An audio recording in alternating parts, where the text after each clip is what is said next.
Hello everyone, welcome to my YouTube channel Neatflix and इस chapter को हम start कर चुके हैं डाइजेशन एंड एब्जॉर्प्शन के, जिसमें हमने फर्स्ट लेक्चर में इंट्रोडक्टरी पार्ट कवर कर लिया था एंड एलिमेंट्री कैनाल को कवर कर लिया था।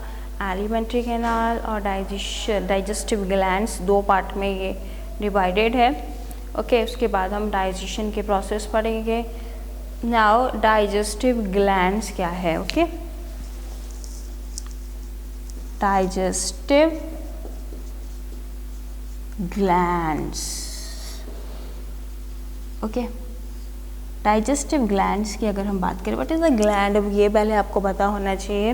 This one is maybe cell, tissue और ऑर्गन जो कि हार्मोन या एंजाइम को प्रोड्यूस करता है, is called a gland. Okay, अब ये ग्लैंड भी दो टाइप के होते हैं आपके, मे बी एंडोक्राइन ग्लैंड और exocrine gland. Okay, exocrine glands जो कि अपना सीक्रेशन डक्ट के थ्रू करते हैं और अपने टारगेटेड एरिया, जो उनका टारगेटेड एरिया होता है वो उनके अराउंड ही होता है। ओके, अपने अराउंड ही सर्कुलेशन करेंगे, क्योंकि डक्ट है तो डक्ट बहुत दूर नहीं जा सकती, तो अपने एक एरिया में ही अपना सर्कुलेशन कर सकते हैं। ओके, एंडोक्राइन ग्लैंड वो ग्लैंड होती है जो कि अपना सीक्रेशन ब्लड के थ्रू करती है, एक ऑर्गेनिज्म से दूसरे ऑर्गेनिज्म में पहुंचाती है, एक टारगेटेड एरिया पे अपना एक्शन शो कर सकती है।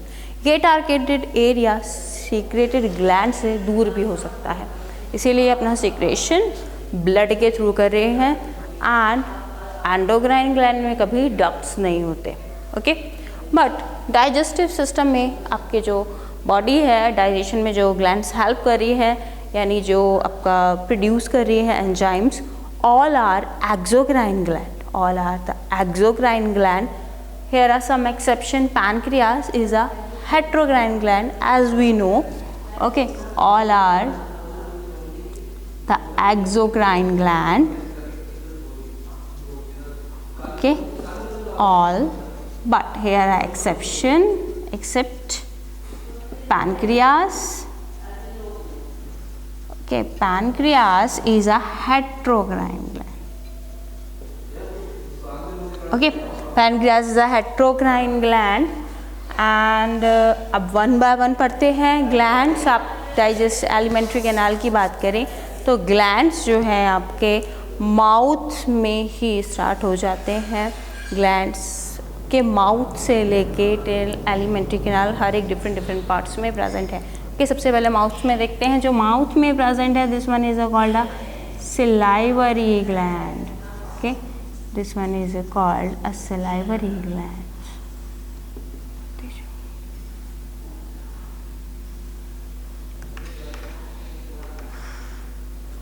Okay,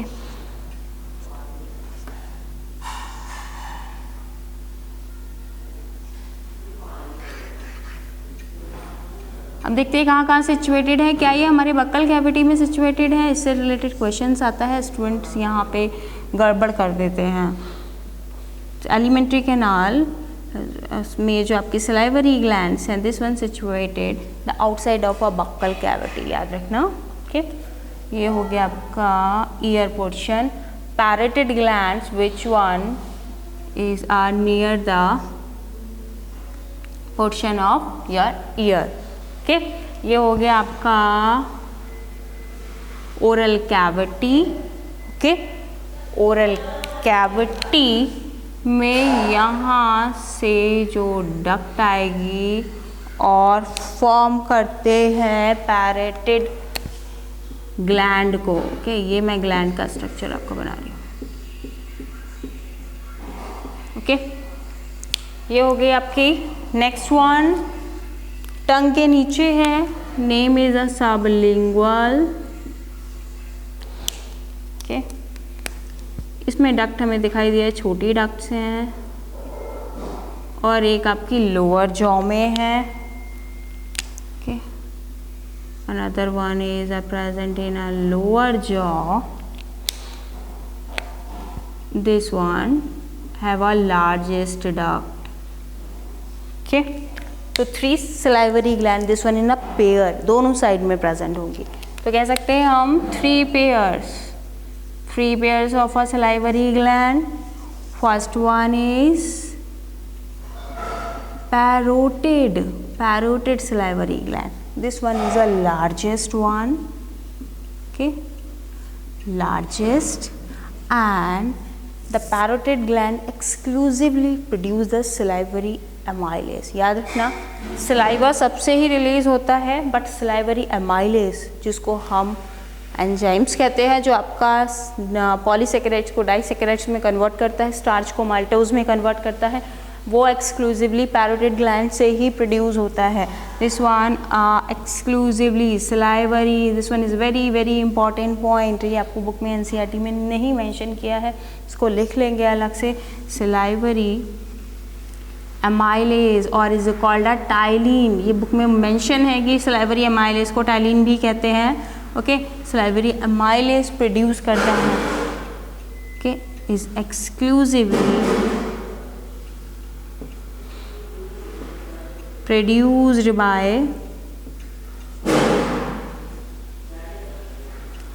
parotid gland, okay, and next one is your जो लोअर जॉ में प्रेजेंट है, दिस वन। एक पॉइंट और यहाँ पे मेंशन करना है, ग्लैंड के डक्ट्स भी इम्पॉर्टेंट हैं। कौन सी डक्ट से पैरोटिड ग्लैंड का सिक्रेशन होता है? स्टेंसन डक्ट, नेम याद रखेंगे, स्टेंसन्स डक्ट, ओके, स्टेंसन्स डक्ट। एंड आपका जो सब मैक्सिलरी है उसमें प्रेजेंट जो डक्ट है, name is the Watson duct, okay, this one is name is sub maxillary, okay, इसको हम और कॉल्ड सबमैंडिबुलर, ओके। इसमें जो डक्ट सिचुएटेड है, name is a Watson duct,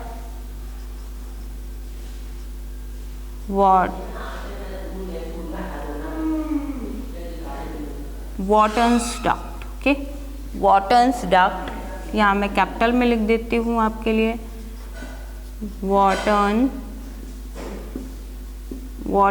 duct, okay, this one, ठीक है। This one, ये तो हो गया largest, and this one is the longest salivary gland. This one is the longest, okay। ये क्या प्रोड्यूस करते हैं? इनसे सलाइवा प्रोड्यूस हो रहा है। सलाइवा में भी हम देखते हैं कंपोजिशन क्या होते हैं सलाइवा के, okay. And maximum secretion of a saliva produced by the submandibular gland, याद रखना, maximum saliva is produced by submandibular, जिसको हम सब मैक्सिलरी भी कहते हैं, also called a submaxillary, okay।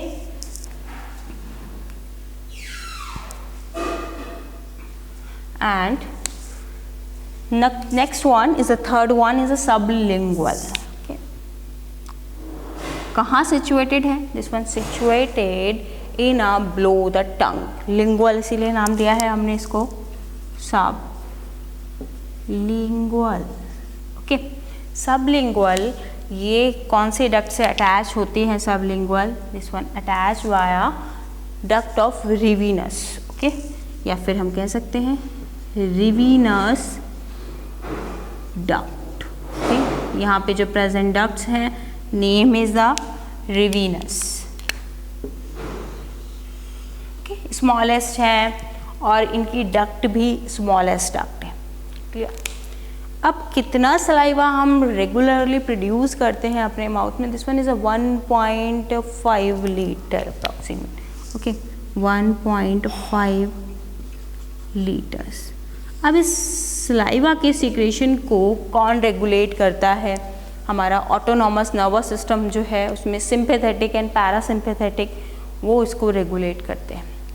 Sympathetic salivary gland के से सलाइवा के सीक्रेशन को कम करता है। सिंपैथेटिक नर्वस सिस्टम सलाइवा के सीक्रेशन को कम करता है and parasympathetic nervous system saliva के सीक्रेशन को बढ़ा देता है। ठीक है, इस टाइप से हमारा सलाइवा का सीक्रेशन रेगुलेट होता है। ओके, अब ये हमारे सलाइवा का कंपोजिशन क्या है, पीएच क्या है। ओके, फर्स्ट वन कंपोजिशन की अगर हम बात करें, कंपोजिशन ऑफ आ सलाइवा, क्या क्या प्रेजेंट होता है सलाइवा में। फर्स्ट वन, ये तो पता है आपको, सलाइवरी अमाइलेज। ओके, जिसको हम first one is a salivary amylase, और क्या होता है जिसको हम टाइलिन कहते हैं, sodium thiocyan, sodium sodium thiolate, sodium thiocyanate. Okay, and lysozymes is very important for killing a bacteria. Lysozymes,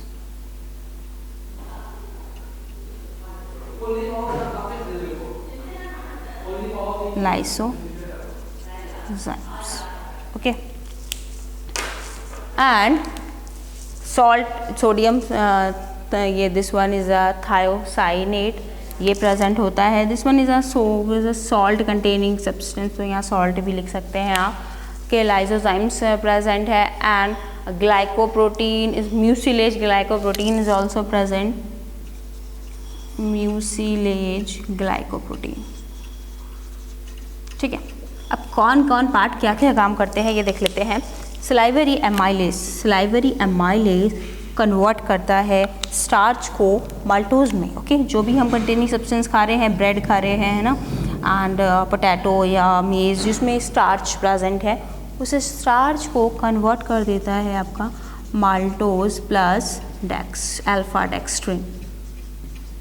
okay, तो क्या सारा स्टार्च हमारे माउथ में ही कन्वर्ट हो रहा है? नहीं, only this one is a 30% starch आपका माउथ में ही डाइजेस्ट हो जाता है, 30% starch. Okay, and this one salt thiocyanate और lysozymes, this one kill the bacteria containing substance which are present in our food. Okay, जब हम मैस्टिकेशन की प्रोसेस कर रहे हैं, च्यूइंग की प्रोसेस कर रहे हैं, तो ये सलाइवा हमारे फूड पार्टिकल में मिक्स होता जाता है और इसमें प्रेजेंट जो बैक्टीरिया कंटेनिंग सब्सटेंस है वो डिस्ट्रॉय करने का काम लाइसोजाइम्स और थायोसाइनेट करते हैं। Okay, this one kill the microbes और bacteria containing substance. Okay, mucilage क्या काम करता है? They one provide the lubrication to the food particles. Lubrication नहीं होगा तो सॉलोइंग प्रोसेस इजीली नहीं कॉज होगी। Okay, they provide the lubrication to a food particles, lubrication. Okay, तो ये हो गया आपका composition. What is the pH of a saliva? This one is a 6.7. This one is a slightly alkaline. Okay, pH of this 6.7. Okay, now अब इस saliva और से related function आपको पता चल गए। एंड इस सलाइवा में कुछ कह सकते हैं कि कुछ आयंस भी प्रेजेंट होते हैं, इलेक्ट्रोलाइट्स जिसको कहते हैं, potassium, this one is your sodium ion present होता है यहाँ पे, हाँ पोटेशियम आयन भी प्रेजेंट होता है एंड क्लोराइड आयन भी प्रेजेंट होता है। Chloride ion is responsible for कह सकते हैं activation of the salivary amylase. Salivary amylase, this one is very important question. Okay, ये एक बार एम्स में पूछा गया था। ये जो है आपका chloride ion, this one is responsible for activation of salivary amylase. Okay, इसको अलग से लिख लेंगे। This one is responsible for activation of salivary amylase. Okay, next one, क्या ये अब आता है आपका एलिमेंट्री कैनाल का ईसोफेगस पार्ट। क्या ईसोफेगस पार्ट में कोई डाइजेस्टिव ग्लैंड्स होते हैं? नो, यहाँ पे ईसोफेगस पार्ट में कोई डाइजेस्टिव ग्लैंड नहीं होते हैं। Inner lining is a mucus lining जो कि फूड पार्टिकल्स में म्यूकस कंटेनिंग सब्सटेंस को बढ़ाता है। बट ये जो टाइलिन है आपका सलाइवरी एमाइलेज है वो अपना फंक्शन ईसोफेगस तक करता रहता है जब तक फूड पार्टिकल्स आपके स्टमक में नहीं पहुंच जाते थ्रू द ईसो आपका गैस्ट्रिक पोर के थ्रू। ओके, जब तक ये नहीं पहुंच जाते तब तक ये सलाइवरी एमाइलेज अपना फंक्शन ईसोफेगस में कंप्लीट करता रहता है। ओके, सलाइवरी ग्लैंड्स के बाद आपका आता है डाइजेस्ट आपकी गैस्ट्रिक ग्लैंड्स जो कि आपके स्टमक में सिचुएटेड है। इसके बाद आपका फूड ईसोफेगस के थ्रू स्टमक में पहुंचता है। गैस्ट्रिक ग्लैंड जो कि गैस्ट्रिक जूस का सीक्रेशन करती है। गैस्ट्रिक जूस में कौन कौन से एंजाइम्स होते हैं ये देखते हैं। ओके, कौन सी सेल्स इसको प्रोड्यूस करती है। The mucus lining of stomach कैसी है ये देखते हैं। दिस वन, एक लाइनिंग को ले लेते हैं।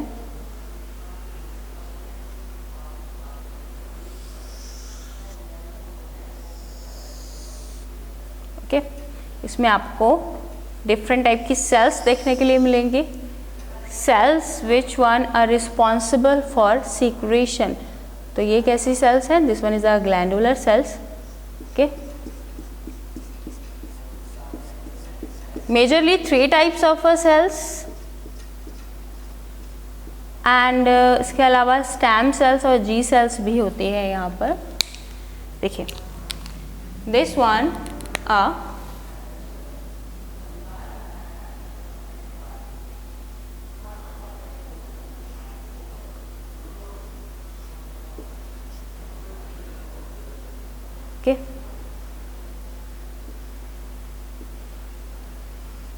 एक आपको इस टाइप की सेल्स देखने के लिए मिल रही है।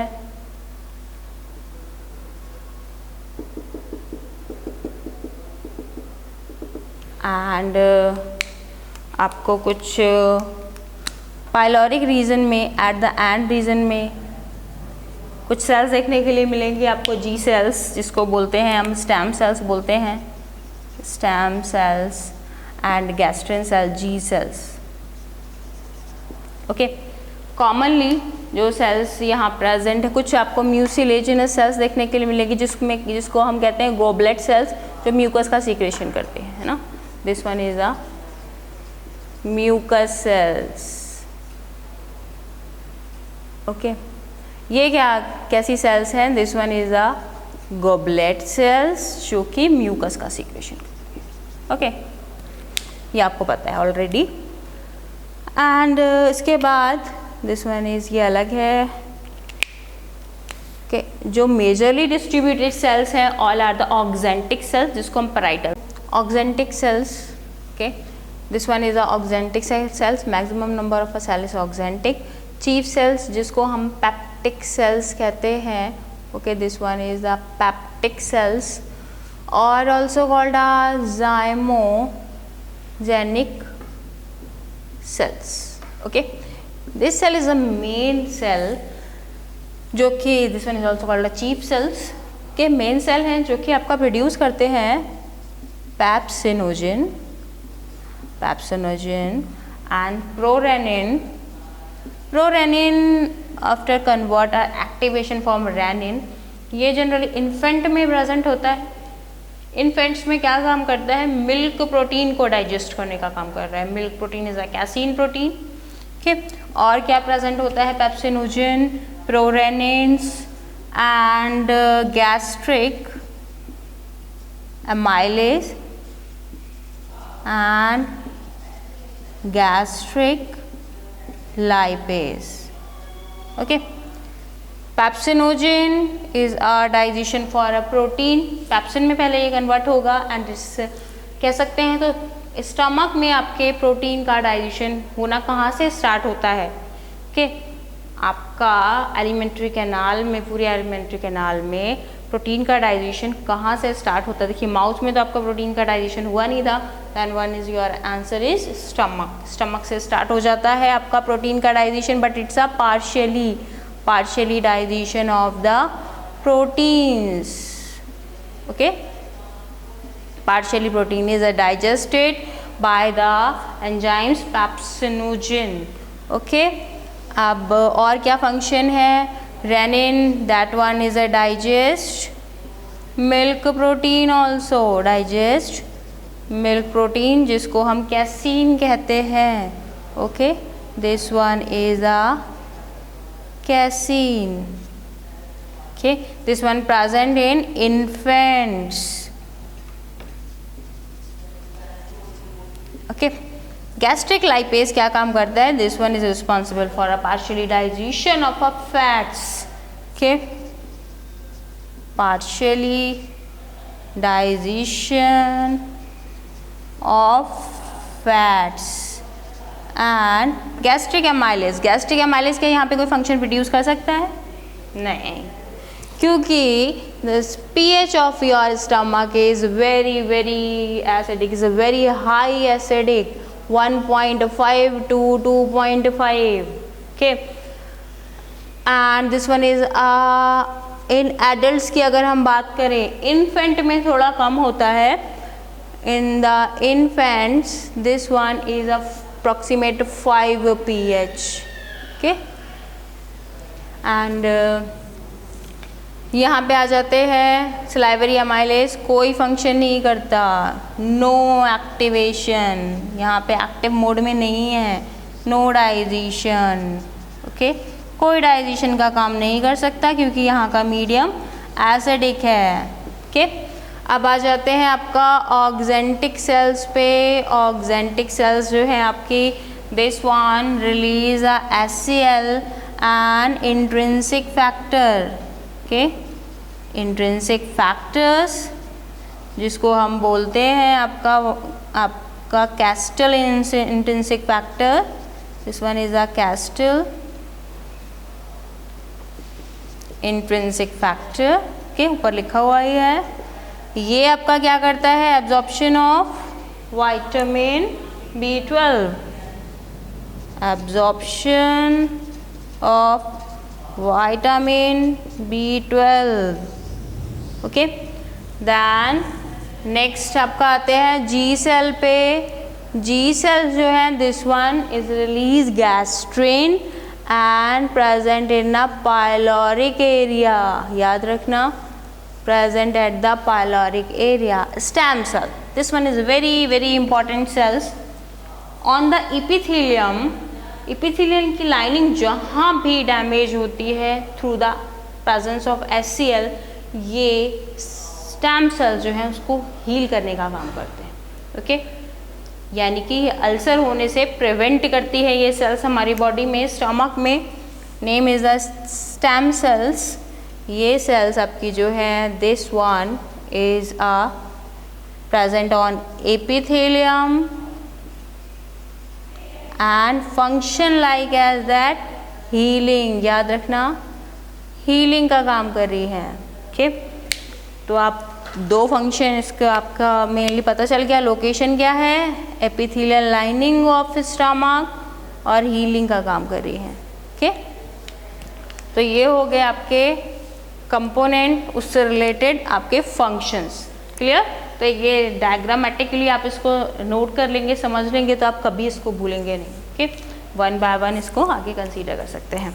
कितना लीटर आपका गैस्ट्रिक जूस प्रोड्यूस होता है, ये भी आपको पता होना चाहिए. प्रोड्यूस गैस्ट्रिक जूस का जो वॉल्यूम है, this one is 2 to 3 litre per day. This one secret gastric juice जो है आपका, this one release 2 to 3 litre per day. Okay, this one. तो ये हो गया आपका ग्लैंड्स. उसके बाद हम आते हैं लिवर पे. उससे पहले आप कुछ क्वेश्चंस इसके बाद देखेंगे. ओके, इसके बाद में एक नेक्स्ट उसमें आप कुछ क्वेश्चंस देखेंगे at the end of this lecture. उसको हम नेक्स्ट लेक्चर में डिस्कस करेंगे. ओके, कुछ 10 और 5 क्वेश्चंस होंगे जिसको आप सॉल्व करेंगे. कमेंट बॉक्स में लिखना नहीं भूलेंगे, कमेंट बॉक्स में उसके आंसर्स आपको मुझे देने हैं. जिसको मैं एनालाइज करके आपको बताऊँगी। Okay okay, thank you.